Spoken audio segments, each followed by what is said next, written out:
Hello student. मैं रमाकांत स्वागत करता हूं आज के इस लाइव क्लास में, जिसमें हम लोग नवोदय विद्यालय क्लास 9 का पेपर सॉल्व करने वाले हैं। प्यारे बच्चों, ये 2023 का पेपर है। कल मैंने 2024 का पेपर सॉल्व करवाया है। अगर जो आप लोग वो वीडियो नहीं देखे हैं, देखना चाहते हैं, लिंक आपको डिस्क्रिप्शन बॉक्स में मिलेगा, वहां से जाकर के देख सकते हैं।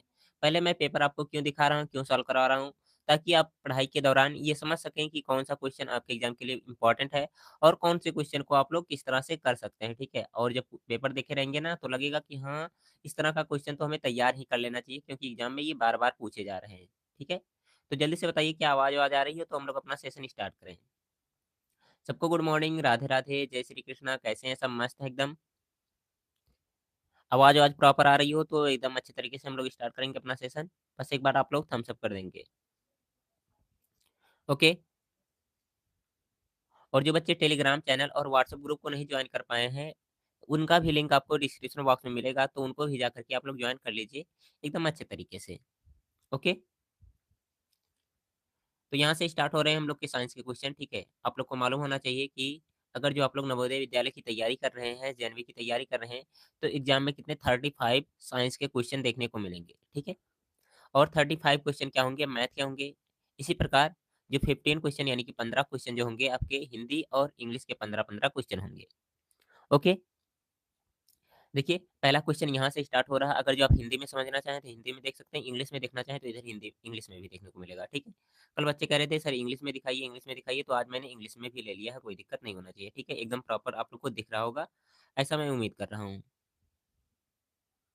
चलो ठीक है, फिर लिखा गया है ब्रेड पर उगती कवक फफूद। ठीक है, उसके अंदर मशरूम और ईस्ट द्वारा उपयोग किए जाने वाले पोषण की प्रणाली को कहते हैं, क्या कहते हैं? मृतजीवी कहते हैं, परजीवी कहते हैं, या विषमपोषी कहते हैं, या स्वपोषी कहते हैं? तो आप लोग क्या कहेंगे कि इसे हम लोग क्या कहते हैं? मृतजीवी कहते हैं। इसका कौन सा पहला ऑप्शन सही आंसर हो जाएगा? ओके, क्लियर है इतनी बात? आगे बढ़ेंगे नेक्स्ट क्वेश्चन की तरफ। इसके बाद हम लोग ये देखिए सेकंड क्वेश्चन। सेकंड क्वेश्चन नहीं कह सकते, 67 नंबर क्वेश्चन है। ठीक है, साइंस का, और इस सेशन का सेकंड क्वेश्चन है। मानव पाचन तंत्र में 10 से अधिक अंग हैं। ठीक है, निम्नलिखित 3 अंगों के संयोजनों में से उन्हें चुनिए जो पाचन कोई कार्य नहीं करते हैं। जो पाचन के कार्य में कोई मतलब उनकी भूमिका नहीं होती, उसको आपको बताना है। ठीक है, जैसे मुंह क्या करता है, हमें खाने को मतलब खाते हैं, ठीक है, तो चबाते हैं, तो वो पाचन का कार्य हो गया। ठीक है, लार, ठीक है, हमारी जीभ क्या है, उल्टने पलटने का कार्य कर रही है, तो ये पाचन में सहयोगी है, लेकिन से कौन कौन नहीं होते हैं ये आपको बताना है। तो यहाँ पर जो आपका डी ऑप्शन सही आंसर हो जाएगा। क्या? ग्रीष्का, अग्नाशय, उसका अंदर दिया गया है क्षुद्रांत। ठीक है, याद रखिएगा, इंपॉर्टेंट है आप लोग के लिए, और 2023 में पूछा गया तो इंपॉर्टेंट तो होना ही चाहिए। आगे नेक्स्ट क्वेश्चन देखेंगे। Question number 68। क्वेश्चन नंबर 68 है, इसका आंसर आप लोग बताएंगे। निम्नलिखित खाने योग्य पौधों यानी कि पादपों पर विचार कीजिए। यहाँ पर लिखा गया है बैगन, केला, भिंडी, उसके बाद लिखा गया है कद्दू, जिसे काशी फल भी आप लोग कहते हैं। इनमें से पौधों का कौन सा वह युग्ल जिसके दो या दो से अधिक खाने योग्य हैं, वह कौन सा है? इनमें से कौन सा पौधे का वह युग्ल जिसके दो या दो से अधिक खाने योग्य हैं? तो यहाँ पर देखेंगे हम लोग, सही आंसर की बात करेंगे तो सही हो जाएगा हम लोग का जो दिया गया है केला। ठीक है, और दिया गया है कौन सा? भिंडी दिया गया है। ठीक है, तो इसका तो कौन सा दूसरा और तीसरा ऑप्शन सही आंसर दिख रहा है। ठीक है, तो दूसरा तीसरा कहीं देखने को मिल रहा है? दूसरा तीसरा नहीं देखने को मिल रहा है। ठीक है, तो यहाँ पर हम लोग इस बार इसको छोड़कर देखेंगे। ठीक है, किसी दूसरे को चेक करेंगे। दूसरा ऑप्शन केला तो फिक्स रहेगा ही रहेगा। ठीक है, बैगन, ठीक है, कोई दिक्कत नहीं है। उसके बाद कद्दू को साथ में ले सकते हैं, तो दूसरा चौथा यानी कि इसका सी ऑप्शन सही आंसर कर देंगे। ओके, आगे बढ़ेंगे अगले क्वेश्चन की तरफ हम लोग। कॉपर सल्फेट प्लेन से ठोस कॉपर सल्फेट प्राप्त करने के लिए उपयोग में लाई जाने वाली विधि है संघनन, उसके बाद दिया गया है निस्था, उसके बाद दिया गया है विस्था, क्या लिखा हुआ ऑप्शन, उसके बाद लिखा गया क्या तलछट्टीकरण। तो देखिए, अगर जो हमें कॉपर सल्फेट से, ठीक है, ठोस सल्फेट बनाना है, तो उसके लिए क्या होता है, वो ऑप्शन जरूरी है, ठीक है। इसका कौन सा, सी ऑप्शन सही आंसर होगा यहाँ पर। ओके, आगे बढ़ेंगे अगले क्वेश्चन की तरफ। इसके बाद में हम लोग यहाँ पर क्या कह रहा है, घास में पाए जाने वाले लक्षणों का संयोजन है। पहला बताएंगे आप लोग, क्या होगा आंसर, जल्दी से बताइए आप लोग। मूसला जड़, और उसके बाद में दिया गया है जलिका रूपी शिराविन्यास, उसके बाद में दिया गया है झकड़ा जड़ और समांतर शिराविन्यास, उसके बाद में दिया गया है मूसला जड़ एवं समांतर विन्यास, उसके बाद में दिया गया है क्या, झकड़ा जड़ और जेल रूप का विन्यास। तो यहाँ पर क्या हो जाएगा, इसमें बी ऑप्शन सही आंसर हो जाएगा, क्या, झकड़ा जड़ और समांतर विन्यास, ठीक है। बी ऑप्शन बिल्कुल सही आंसर हो जाएगा यहाँ पर। ओके, क्लियर है सभी को इतनी बात। बहुत अच्छे, बहुत अच्छे। आगे नेक्स्ट क्वेश्चन की तरफ हम लोग बढ़ेंगे। 72 नंबर क्वेश्चन।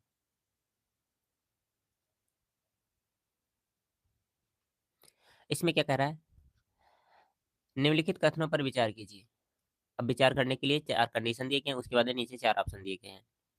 उत्सर्जन पौधों में होता है, हाँ, तो पौधों में उत्सर्जन तो होता ही है, ठीक है, ये तो सही है। उत्सर्जन पौधे और जंतुओं दोनों में होता है, जी हाँ, दोनों में भी होता है, पौधों में भी होता है, जंतु भी उत्सर्जन करते हैं। तीसरा ऑप्शन दिया गया है, उत्सर्जन केवल जल के अधिकता से छुटकारा पाने की प्रक्रिया है, जी नहीं, जल से नहीं, ठीक है, इसमें खाद्य पदार्थों से भी छुटकारा होता है, ठीक है, तो ये क्या हो जाएगा, ये तो गलत दिख रहा है। उसका आगे दिया गया है श्रवण उत्सर्जन की एक विधि है, तो ये भी सही है लगभग, ठीक है, तो क्या हो जाएगा, इसका जो दिया गया है सी ऑप्शन सही आंसर हो जाएगा। ओके, इतनी बात क्लियर है, तो एक बार थम्स अप कर देंगे जितने बच्चे क्लास देख रहे हैं। देखिए, मेरे मेरे पास यही पेपर था, तो आप लोग को थोड़ा सा मैनेज करना पड़ेगा, अगर जो क्लियर नहीं दिखाई दे रहा तो, ठीक है। फिलहाल थोड़ा सा क्वालिटी बढ़ा लेंगे तो आपको क्लियर दिखाई देगा, और मैं पढ़ करके भी सुना रहा हूँ, तो आप लोग एकदम अच्छे तरीके से समझ भी सकते हैं। ओके, इतनी बात क्लियर है, तो एक बार थम्स अप कर देंगे, इसके बाद बढ़ेंगे हम लोग अगले क्वेश्चन की तरफ। चलो ठीक है, ठीक है, बहुत अच्छे। चलिए फिर बढ़ते हैं हम लोग अगले क्वेश्चन की तरफ, और इसको देखते हैं। 72 नंबर क्वेश्चन। यहाँ पर क्या कह रहा है, वाष्पोत्सर्जन वह प्रक्रिया है जिसमें जिसमें क्या होता है। वाष्पोत्सर्जन की प्रक्रिया जानते हैं आप लोग क्या है, वायुमंडलीय वायु से जल वाष्प अवशोषित करते हैं, ठीक है। पौधे जो होते हैं क्या करते हैं, वायुमंडल से जल वाष्प अवशोषित करते हैं, इनके कहने का मतलब है। तो जी नहीं, ऐसा तो नहीं करते हैं, ये तो गलत हो जाएगा। वायुमंडल में जल वाष्प क्या करते हैं, मुक्त करते हैं, या जड़ों द्वारा क्या करते हैं, मृदा से जल ग्रहण करते हैं, या फिर प्रकाश संश्लेषण के लिए वायुमंडल में जल ग्रहण करते हैं। तो क्या होगा इसका आंसर, जल्दी से आप लोग बताएंगे। वाष्प उत्सर्जन में प्रक्रिया में क्या होता है मुख्यतः। मैंने एक ऑप्शन गलत किया, ठीक है। आप लोग अगर जो आंसर एलिमिनेट करना सीख गए, ठीक है, तो जिस क्वेश्चन का आंसर नहीं आ रहा उसको भी आप लोग सही करके आ सकते हैं।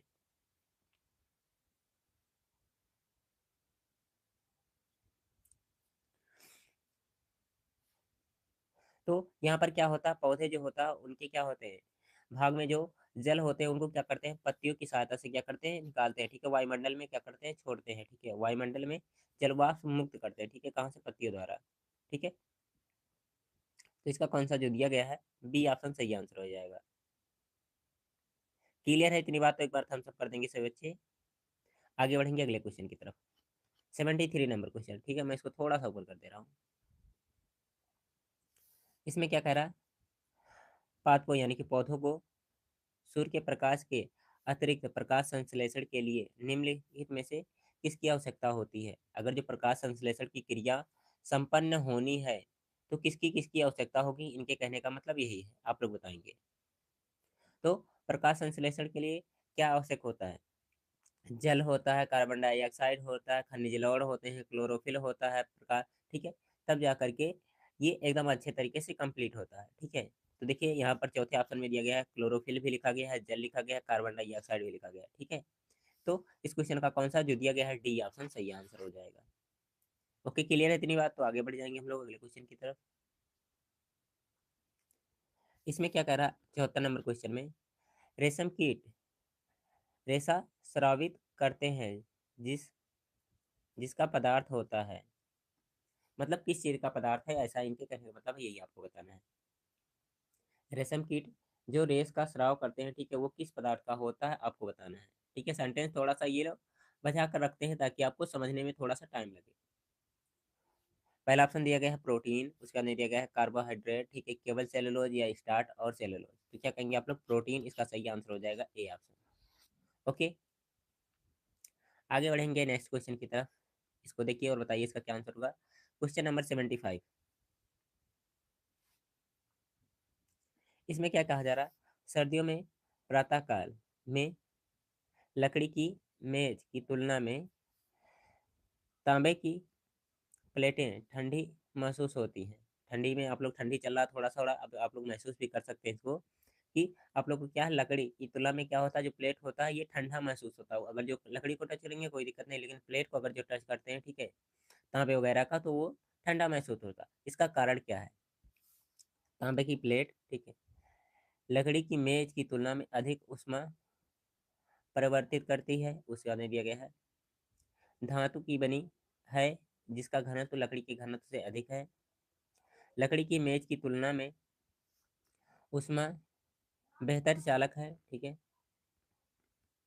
उसके बाद में दिया गया है लकड़ी मेज की लकड़ी की मेज की तुलना में ऊष्मा की हीन चालकता है। तो देखिए, जो लकड़ी होता है उसमें क्या होता है, ऊष्मा कम जाता है, ठीक है, और क्या होगा, जो हमारा धातु होगा, ठीक है, तांबा जैसे हो गया, ठीक है, इसमें क्या होगा, अधिक ऊष्मा जाएगा, ठीक है। तो ये ऊष्मा की चालकता होने के कारण होता है। इसका सी ऑप्शन सही आंसर होगा, याद रखिएगा आप लोग। आगे नेक्स्ट क्वेश्चन,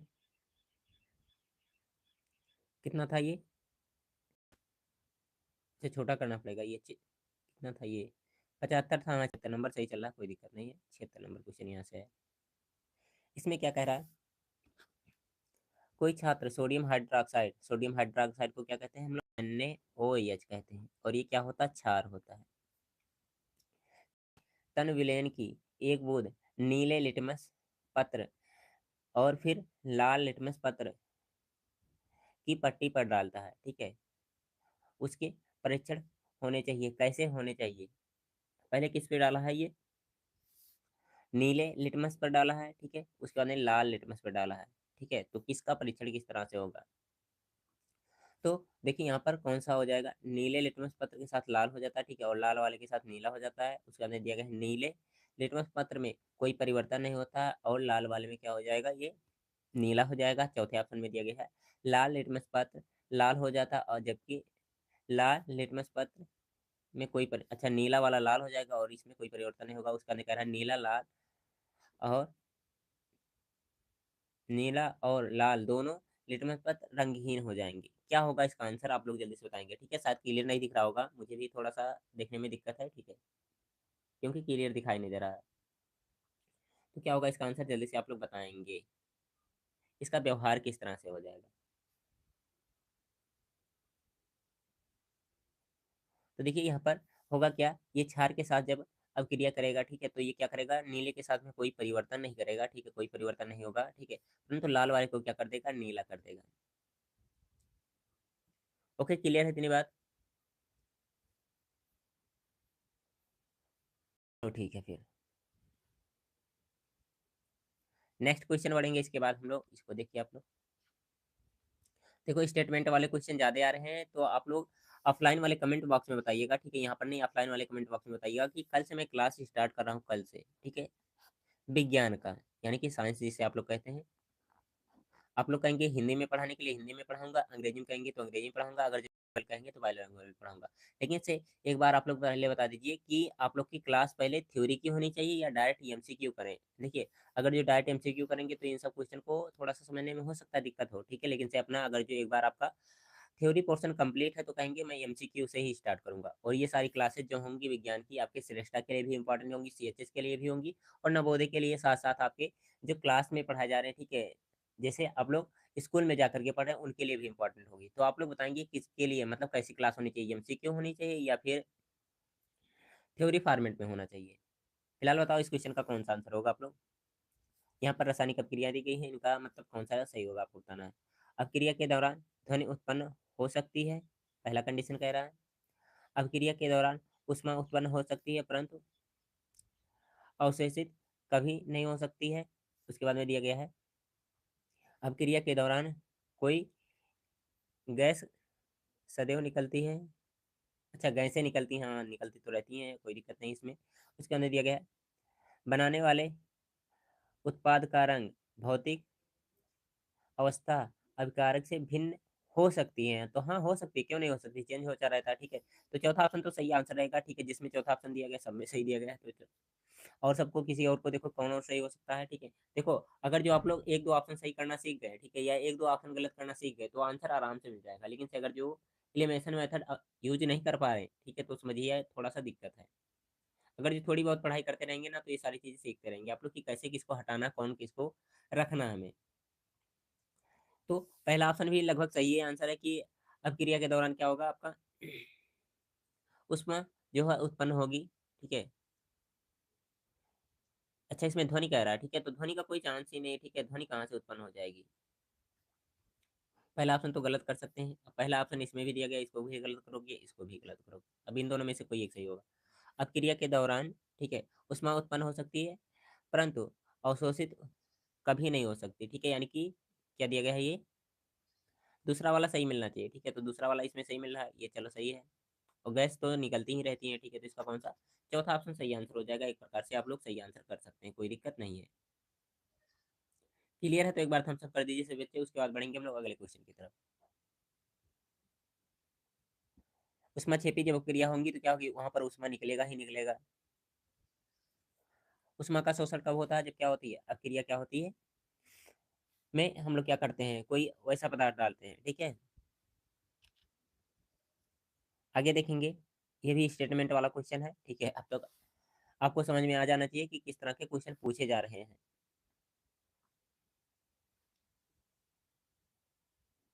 देखो, इसमें जंतुओं के निम्नलिखित अनुकूलित लक्षण विशेषताओं पर विचार कीजिए। अब यहाँ जंतु के लक्षण दिए गए हैं, वो आपको बताना है। गाढ़े सफेद बार उसके अंदर दिया गया है। त्वचा यानी कि चमड़ी के नीचे वसा की मोटी परत, उसके अंदर दिया गया है। फिसलन वाला शरीर, ठीक है, उसके अंदर दिया गया है। नखर यानी कि जो पंजे होते हैं, ठीक है, नाखून होते हैं, मुड़े हुए, लंबे और पैन। आपको इन सारी चीजों को देख करके बताना है, इनमें से ध्रुवीय बालू के अनुकूलित विशेषताएं कौन है, ध्रुवीय बालू के बारे में कौन सा कथन सही है, ये आपको बताना है, ठीक है। शुरुआत में कह देता तो अच्छे से हम लोग पढ़ लेते, लेकिन कोई दिक्कत नहीं, फिर से एक बार पढ़ना पड़ेगा आप लोग को। सर, आज मैंने नवोदय किताब खरीद लिया, चलो बहुत अच्छी बात है, नवोदय का किताब खरीद लिए हैं। पढ़ाई एकदम अच्छे तरीके से करो, अगर जो किताब आप लोगों ने खरीद लिया तो ध्रुवीय बालू के कौन से लक्षण होंगे आप लोग जल्दी से बताएंगे, इनमें से चारों ऑप्शन में से, ठीक है। उन चारों ऑप्शन में से जो सही लग रहा है, आपके नीचे तीन ऑप्शन दिए गए हैं, ठीक है, उनमें सही करना है आपको।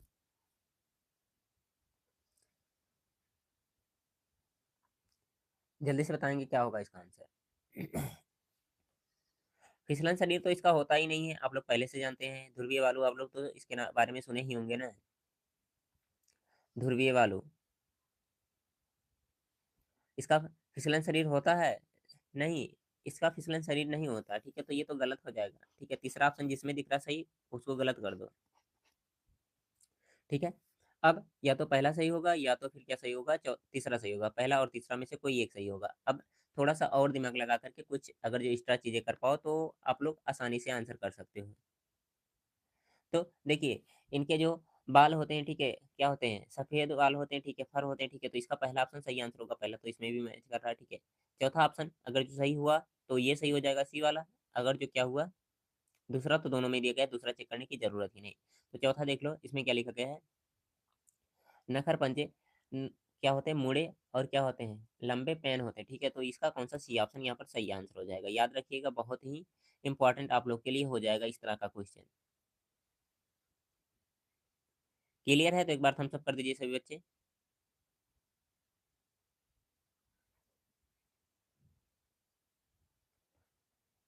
चलो ठीक है। एनसीईआरटी के एडजेक्टिव्स लाइन हो सकते हैं ये सब, ठीक है। तो एनसीईआरटी आप लोग जरूर से जरूर पढ़िएगा। कितना हुआ ये? अच्छा, एक क्वेश्चन बच रहा है अभी, ये ना। हाँ, 69 नंबर क्वेश्चन बच रहा है। इसको पढ़िए और बताइए इसका क्या आंसर होगा आप लोग। इसमें क्या कह रहा है? मृदा के संदर्भ में सही कथन कौन सा है?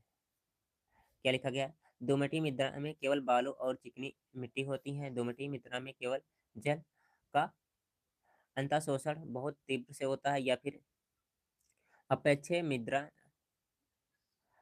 बनने की एक बहुत तीव्र प्रक्रिया है। उसके बाद दिया गया है सिर्फ मृदा में हुमास, ठीक है, की सबसे अधिक मात्रा होती है।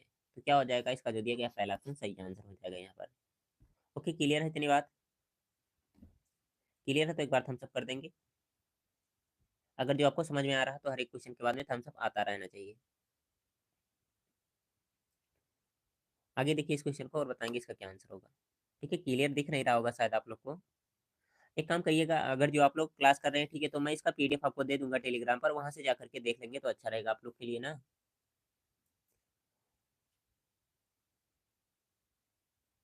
अगर जो यहाँ के पल केवल सुनते रहिए, ठीक है, सुनते रहिए, बाकी जब जाएंगे पीडीएफ में देखेंगे तो हो सकता है क्लियर दिखाई दे, तो आप लोग पढ़ पाएंगे एकदम अच्छे तरीके से। कभी कभी खिलाड़ी पेशियों में ऐंठन से पीड़ित हो जाते हैं, ठीक है। इसका कारण क्या होता है? तो इसका कारण क्या होता है? लैक्टिक अम्ल होता है, ठीक है। हम लोग दौड़ते दौड़ते क्या होते हैं, कभी कभी थक जाते हैं तो ऐंठन होता है, ठीक है, पैरों वैरों में, ठीक है, जो आपका गांठ होता है उसके नीचे या फिर गांठ पर, ठीक है। तो इसका कारण क्या होता है? लैक्टिक एसिड होता है, ठीक है, याद रखिएगा, बहुत ही इंपॉर्टेंट है आप लोग के लिए। आगे नेक्स्ट क्वेश्चन।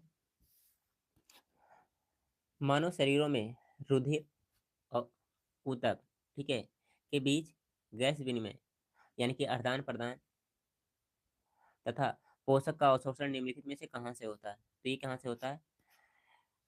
कोशिका से होता है, ठीक है, कोशिकाएं करती हैं, ठीक है। इसका कौन सा जो दिया गया है, बी ऑप्शन सही आंसर हो जाएगा। नमस्ते सबको, नमस्ते। यहाँ देखो, ये क्वेश्चन इंपॉर्टेंट है, ठीक है, और बहुत बार आप लोग को कराया भी गया होगा, ठीक है। ब्रायोफिल्म अपने किस भाग से जनन कर सकता है? ठीक है, तो ये करता है पत्तियों से, ठीक है। इसका ए ऑप्शन सही आंसर हो जाएगा।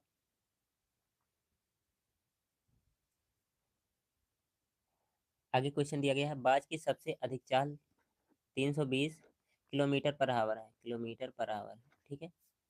इसकी चाल और दूरी और समय के सही मूल प्रतीकों का उपयोग करते व्यक्त किया जाता है। सही ढंग कौन सा है आपको ये बताना है।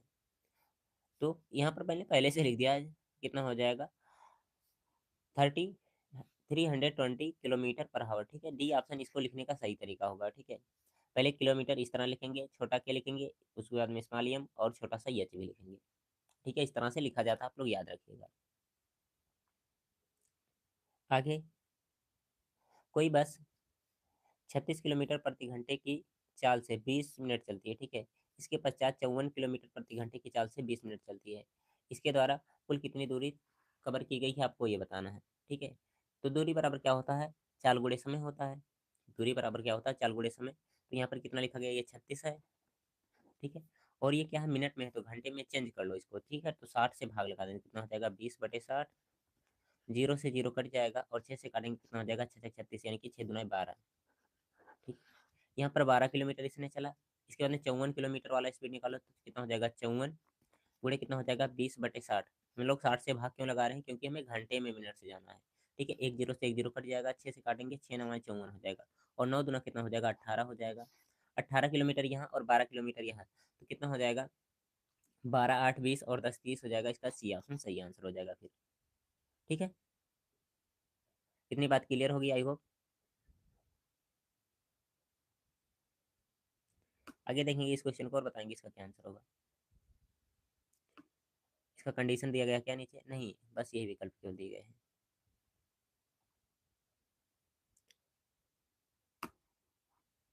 देखो, इसमें क्या कह रहा है?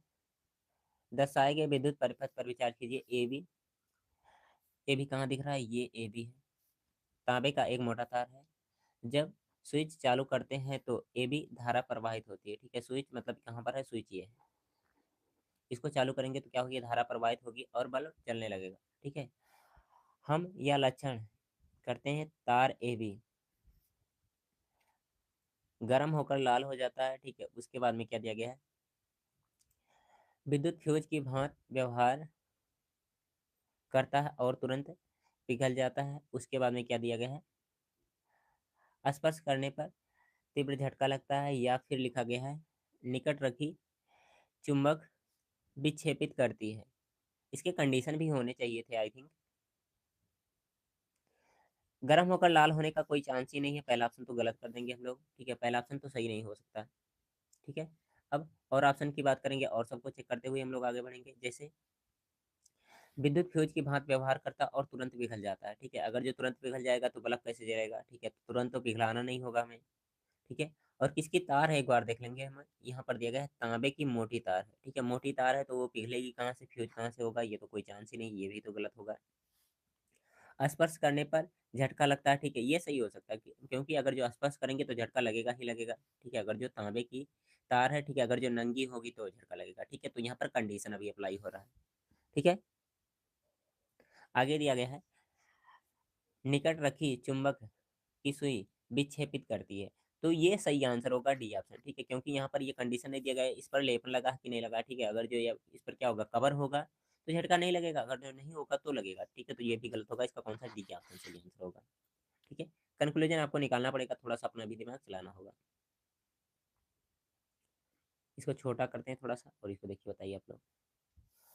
कोई प्रकाशी की, ठीक है, दर्पण अथवा लेंस किसी बिंब के बिंब की दिशा में, ठीक है, वस्तु से बड़ा तथा वास्तविक दोनों छोटे दोनों ही प्रकार के प्रतिबिंब पर्दे पर बना सकती है। तो ये क्या है आपको बताना है, जल्दी से बताओ क्या होगा इसका आंसर।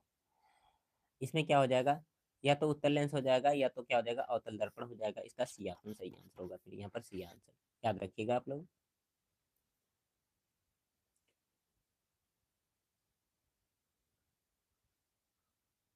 आगे देखेंगे अगला क्वेश्चन।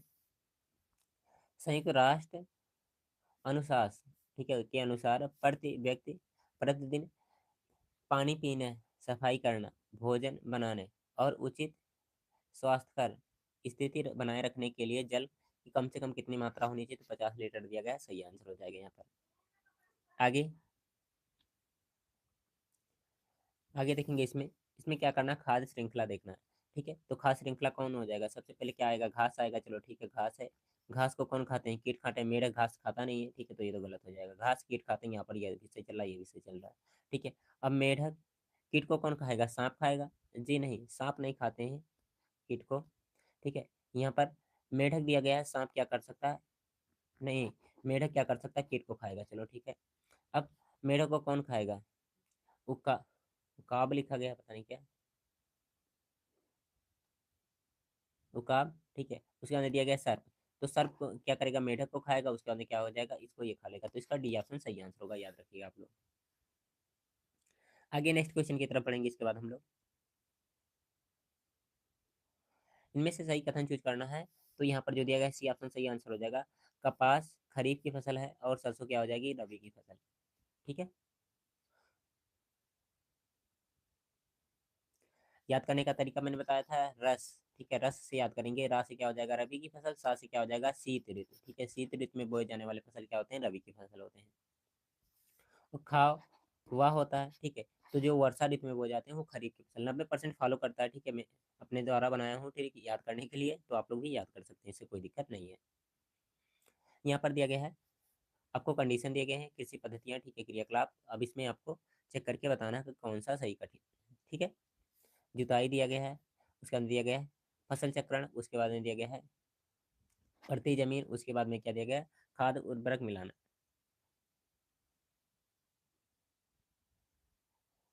इनमें मृदा को पोषण देने वाली पद्धतियाँ क्रियाकलाप हैं। अच्छा, मृदा को पोषण देना हो तो कैसे करेंगे, ठीक है। तो देखो, अगर जो मृदा को पोषण देना है, ठीक है, तो उसके लिए क्या करेंगे, हम लोग बार बार फसल चेंज करते रहेंगे, फसल का चक्रण करते रहेंगे, जुताई करना जरूरी ही जरूरी है, ठीक है। प्रति जमीन क्या होता है, प्रति जमीन में कहाँ से हो पाएगा, ठीक है। अगर जो प्रति जमीन रहेगा तो कोई चांस ही नहीं, ठीक है। मतलब वहां पर यहाँ घास फूस वगैरह रहेंगे तो कोई मतलब नहीं है। खाद और उर्वरक भी मिलाएंगे, तो पहला दूसरा और चौथा सही आंसर होगा इसका सी ऑप्शन, ठीक है। क्वेश्चन समझने में टाइम लग सकता है, लेकिन से अच्छे से समझिएगा, उसके बाद में आंसर करिएगा। इसको देखिए और बताइए इसका क्या आंसर होगा। निम्नलिखित में से उस समूह को चुनिए जिसमें एक तत्व, एक यौगिक और एक मिश्रण उपस्थित हो। तो तत्व क्या होते हैं, ठीक है, जो अकेले होते हैं, जैसे सोना, ठीक है, एक तत्व है, चांदी भी एक तत्व है, ऑक्सीजन भी एक तत्व है, ठीक है, और सिल्वर भी क्या हो जाएगा, एक तत्व हो जाएगा। सिल्वर मतलब चांदी एक प्रकार से, ठीक है। ऑक्सीजन को थोड़ा सा हम लोग अलग भी कर सकते हैं, क्योंकि ऑक्सीजन गैस जब होगा कितना हो जाएगा, O2 हो जाएगा, और ऑक्सीजन का परमाणु केवल होता है, अकेला होता है, ठीक है। तो दोनों में से सब में एक एक क्या मिल रहे हैं, तत्व मिल रहे हैं, ठीक है। अब यहाँ पर देखिए सल्फ्यूरिक एसिड, ठीक है, ये क्या हो जाएगा हमारा, क्या पूछा गया था, यौगिक। जी हाँ, चलो ठीक है, कार्बन डाइऑक्साइड, ठीक है, ये भी यौगिक है, ठीक है। उसके बाद दिया गया है इसमें मेथेन दिया गया है, ठीक है, और इसमें दिया गया है मृदा, और क्या दिया गया, दूध, ठीक है। तो इसमें क्या यौगिक नहीं मिल रहा, ठीक है, तो सी वाले ऑप्शन को पहले से हटा सकते हैं हम लोग, ठीक है। अब मिश्रण क्या हो जाएगा, वायु में मिश्रण, ठीक है, होते हैं बहुत सारे गैसों के। सोडियम क्लोराइड, ठीक है, ये भी एक प्रकार का यौगिक है, ठीक है, तो इसमें मिश्रण नहीं दिख रहा है, ठीक है। इसमें तो पहले हमने इसको गलत कर दिया, ठीक है, इसमें दिया गया मैग्नीज, मैग्नीज ऑक्साइड, ठीक है, तो ये भी एक यौगिक है, ठीक है, तो इसका कौन सा पहला ही ऑप्शन सही आंसर हो जाएगा। ओके, क्लियर है इतनी बात।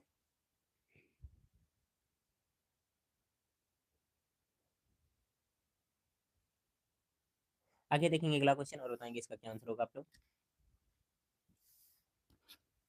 निम्नलिखित में से उस गैस चुनिए जो पर्यावरण में वृद्धि करती है और सांद्रता के कारण विषेक तापमान हो सकती है। तो क्या होता है, कार्बन डाइऑक्साइड होता है, याद रखिएगा। संपर्क बल, ठीक है, ये तो 2023 में भी आया है और 2024 में भी आया है ये क्वेश्चन। कल मैंने 2024 का पेपर सॉल्व कराया था, तो देखे होंगे आप लोग। पेशीय बल और घर्षण बल, ठीक है, ये क्या होते हैं, संपर्क बल के एग्जाम्पल होते हैं, ठीक है। तो याद रखिएगा इसको भी आप लोग, ओके।